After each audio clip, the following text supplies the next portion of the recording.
Baik, bismillahirrahmanirrahim. Assalamualaikum warahmatullahi wabarakatuh. Selamat siang, salam sejahtera untuk kita semua. Perkenalkan, nama saya Yusri. Saya dosen pengampu mata kuliah pendidikan Pancasila di Universitas Kutai Kartanegara, Fakultas Ilmu Sosial dan Ilmu Politik, Program Studi Administrasi Publik. Baik, di sini saya akan menjelaskan tentang CPMK dan sub CPMK. Untuk CPMK ada CPMK utama, yaitu mahasiswa mampu mengimplementasikan nilai-nilai Pancasila. CPMK pertama, mahasiswa mampu memahami pengertian pendidikan Pancasila. Sub CPMK kedua, mahasiswa mampu menjelaskan konsep-konsep pendidikan Pancasila. CPMK ketiga, mahasiswa mampu mengimplementasikan nilai-nilai Pancasila. Dan untuk sub CPMK pada mata kuliah pendidikan Pancasila yang saya ampu, yaitu yang pertama, mahasiswa mampu menjelaskan pengertian, landasan hukum, sejarah, filsafat, ideologi Pancasila. Kedua, mahasiswa mampu memahami nilai-nilai Pancasila sebagai ketahanan nasional. Yang ketiga, mahasiswa mampu memahami makna norma-norma sesuai Pancasila sebagai ketahanan nasional bangsa Indonesia. Yang keempat, mahasiswa mampu menjelaskan tantangan dalam pengimplementasian nilai-nilai Pancasila sebagai ketahanan nasional bangsa Indonesia. Yang kelima, mahasiswa mampu menjelaskan sejarah dan makna implementasi nilai-nilai Pancasila. Yang keenam, mahasiswa mampu menjelaskan implementasi kewaspadaan nasional sebagai kelangsungan hidup berbangsa dan bernegara. Yang ketujuh, mahasiswa mampu menjelaskan realisasi Pancasila dalam kehidupan berbangsa dan bernegara. Dan yang kedelapan, mahasiswa mampu menjelaskan bagaimana bentuk realisasi implementasi nilai-nilai Pancasila di dalam kehidupan berbangsa, bernegara, dan bermasyarakat sebagai ketahanan nasional. Selanjutnya saya akan menjelaskan tentang secara singkat tentang deskripsi mata kuliah pendidikan Pancasila, yaitu yang berisi tentang penguatan dan pengembangan diri dan karakter mahasiswa sesuai dengan ideologi bangsa. Dalam pembelajaran mata kuliah pendidikan Pancasila dimulai dengan memberikan pengertian pendidikan Pancasila, sejarah, tujuan, manfaat, norma, konsep-konsep dan realita Pancasila dalam kehidupan bermasyarakat, serta memberikan beberapa contoh dan cara mengimplementasikan nilai-nilai Pancasila dalam kehidupan lingkungan, serta sebagai pedoman hidup bermasyarakat Indonesia dalam kehidupan bermasyarakat, berbangsa, dan bernegara. Selanjutnya saya akan menjelaskan adalah tentang referensi buku yang saya gunakan dalam pendidikan Pancasila. Buku pertama, tulisan dari Profesor Dr. Kailan tentang pendidikan Pancasila. Buku kedua tentang pendidikan Pancasila dan ketahanan jati diri, tulisan dari Dr. Effendi Suryana. Buku ketiga adalah pendidikan Pancasila, tulisan Ani Sri Rahayu. Buku keempat, pendidikan kewarganegaraan di perguruan tinggi, tulisan dari Jagni. Buku kelima, filsafat tauhid sebagai tafsir Pancasila. Dan buku kelima, pendidikan kewarganegaraan, karya dari Profesor Dr. Kailan.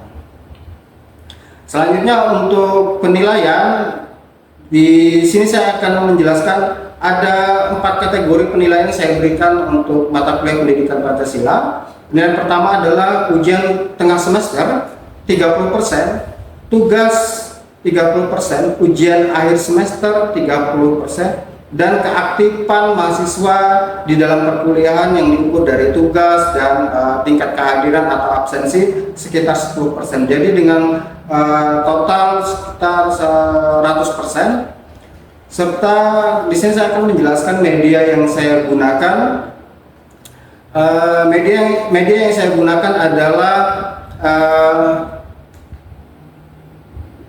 WhatsApp dan Google Drive, di mana mata kuliah yang saya sampaikan kepada mahasiswa saya bagikan di grup-grup WhatsApp ataupun saya bagikan di Google Drive, sehingga mahasiswa dapat secara langsung juga belajar tentang teknologi untuk mengunduh file mata kuliah yang saya sampaikan. Dan media-media selanjutnya yang saya gunakan, media pendukung adalah seperti laptop, infocus, papan tulis, karena itu akan mempermudah mahasiswa di dalam mengikuti pembelajaran mata kuliah. Baik, demikian penyampaian saya, dan selanjutnya kita akan lanjut pada bagaimana teknis perkuliahan di dalam kelas yang akan saya sampaikan. Terima kasih dan wassalamualaikum warahmatullahi wabarakatuh. Baik, bismillahirrahmanirrahim. Assalamualaikum warahmatullahi wabarakatuh.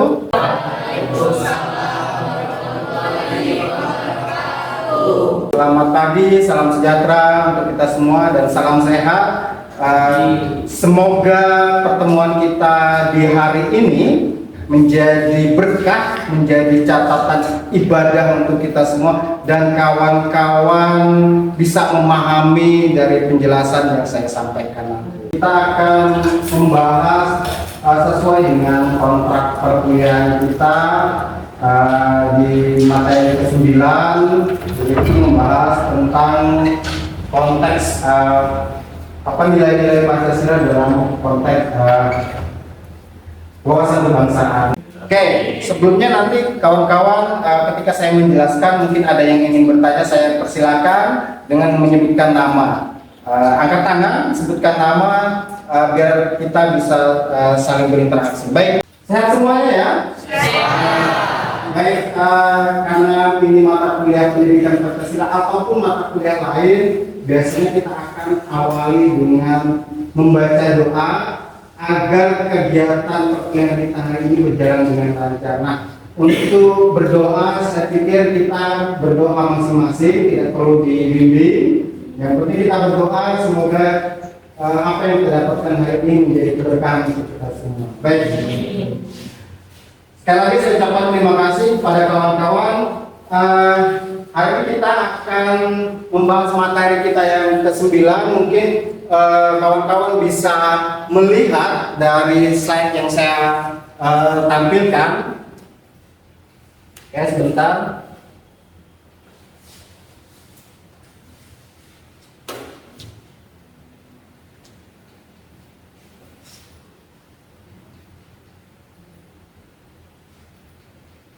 Nah, karena saya mengajar tentang Pancasila, saya pikir kawan-kawan di sini ada yang tidak hafal Pancasila?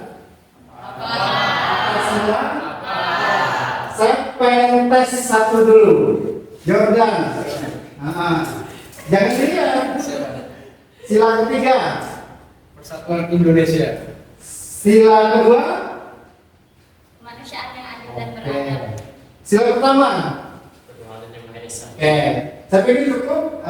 Saya kira nggak mungkin kawan-kawan nggak hafal tentang Pancasila karena sudah kita pelajari dari SD sampai ke dunia perkuliahan. Oke, baik, kita lanjut simak dengan baik, kawan-kawan. Nah, untuk mata kuliah pendidikan Pancasila dari pertemuan pertama sampai hari ini pertemuan ke-9, saya punya beberapa referensi. Mungkin ini bisa jadi acuan buat kawan-kawan mencari bukunya nanti. Ada salah satunya adalah dari Profesor Dr. Khairan yang selalu menulis buku pendidikan Pancasila dan pendidikan kewarganegaraan. Jadi kebanyakan buku yang saya gunakan adalah karangan dari Profesor Dr. Khairan. Baik, kita lanjut. Nah, ini pertemuan ke-9. Seperti yang saya sampaikan tadi, kita akan membahas tentang ketahanan nasional dalam konteks nilai-nilai Pancasila. Nah, mungkin kawan-kawan bisa lihat ada beberapa nilai-nilai yang akan memperkuat ketahanan nasional. Mungkin kita akan lihat seperti etika, moral, norma, dan nilai. Mungkin kita akan langsung saja melihat seperti apa pembahasan satu persatu. Nah, etika berdasarkan nilai-nilai Pancasila yang akan memberikan ketahanan nasional kepada bangsa. Karena kalau kita sebagai masyarakat Indonesia tidak mempunyai etika sesuai dengan Pancasila, karena Pancasila ini adalah sebagai ideologi. Makanya saya katakan 24 jam kehidupan kita itu adalah kehidupan Pancasila. Tanpa kita sadari mungkin, ya kan, itu sudah kita lakukan sehari-hari. Tapi ada baiknya kalau kita lakukan dengan sadar, sehingga akan timbul sebuah keikhlasan bagi diri kita melakukan hal tersebut. Contoh misalnya 24 jam aktivitas Pancasila. Sila pertama bicara tentang apa? Nah, bagi kawan-kawan yang sini punya keyakinan semua kan? Artinya punya Tuhan, punya aturan di dalam beribadah. Contoh misalnya kalau orang Muslim, kalau ini sudah saya lakukan setiap subuh, sholat subuh. Ketika kita lakukan dengan sadar, dibangunkan orang tua untuk sholat, kita tidak ngomel. Ya kan sudah tahu kewajiban kita. Dan tahu kewajiban kita, akhirnya kita lakukan sholat subuh dengan ikhlas. Pagi kita bantu orang tua cuci piring atau rapi-rapi rumah, tidak perlu lagi mengatakan, oh orang tua saya ini seperti penjajah menyuruh saya hidup ini. Karena di dalam ketuhanan yang Maha Esa dikatakan kita perlu ibadah, ya. Ibadah itu kan bukan hanya ritual, ya sholat, puasa dan lainnya, tapi membantu orang tua. Nah, ketika kita sadari hal tersebut, kita akan ikhlas membantu orang tua. Nah, itu sedikit gambaran kenapa saya katakan aktivitas kita ini harus sesuai dengan ideologi Pancasila, dan aktivitas kita 24 jam sesuai dengan Pancasila. Oke, nah, etika adalah nilai norma moral yang menjadi pegangan seseorang atau suatu kelompok dalam mengatur tingkah laku. Nah, etika untuk mengatur tingkah laku kita. Kita kuliah tinggi-tinggi, belajar tinggi-tinggi, tapi kalau kita tidak punya etika, ya kan? Nah, etika kita didasarkan pada apa? Etika sesuai dengan Pancasila. Karena Pancasila sudah mengatur tentang ketuhanan, mengatur tentang kemanusiaan, ya kan? Mengatur tentang alam, mengatur tentang kehidupan masyarakat, mengatur tentang kehidupan sosial. Jadi, lengkap. Satu kesatuan, makanya dikatakan Pancasila itu adalah sebuah sistem satu kesatuan, dia saling nyambung. Ada yang mengatakan Pancasila tidak cocok dengan Indonesia, ya perlu belajar lagi sejarah Pancasila itu seperti apa. Oke, baik. Nah, etika, dilihat dari segi bersifat relatif. Nah, etika bersifat relatif, yaitu dapat berubah-ubah sesuai tuntutan zaman. Dengan kata lain, etika adalah aturan atau pola tingkah laku yang dihasilkan oleh akal manusia. Nah, kenapa dikatakan etika itu relatif dan menyesuaikan dengan zaman? Kita sebagai manusia modern juga harus fleksibel. Dulu kalau orang undangan, kalau tidak diantar kertas undangannya ini dikatakan kita tidak punya etika, ya kan? Nah, tapi sekarang dengan kemajuan teknologi, kawan-kawan yang hidup di zaman teknologi udah kita bagikan melalui HP undangan tersebut. Makanya orang sekarang mengatakan agak ringan biayanya itu, dan undangannya lebih banyak yang datang diundang melalui undangan elektronik daripada kita datangi satu persatu.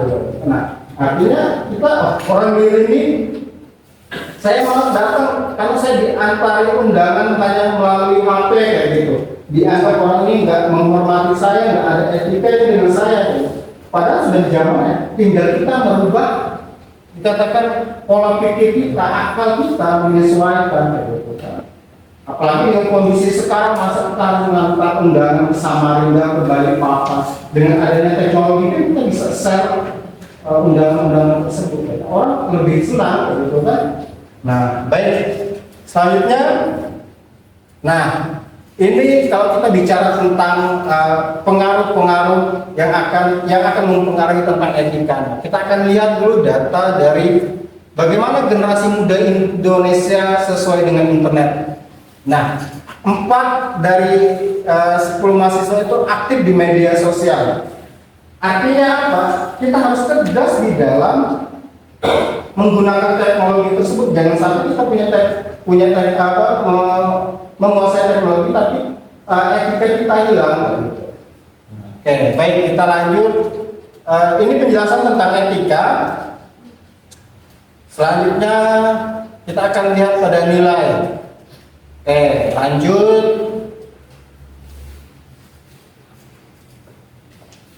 Baik.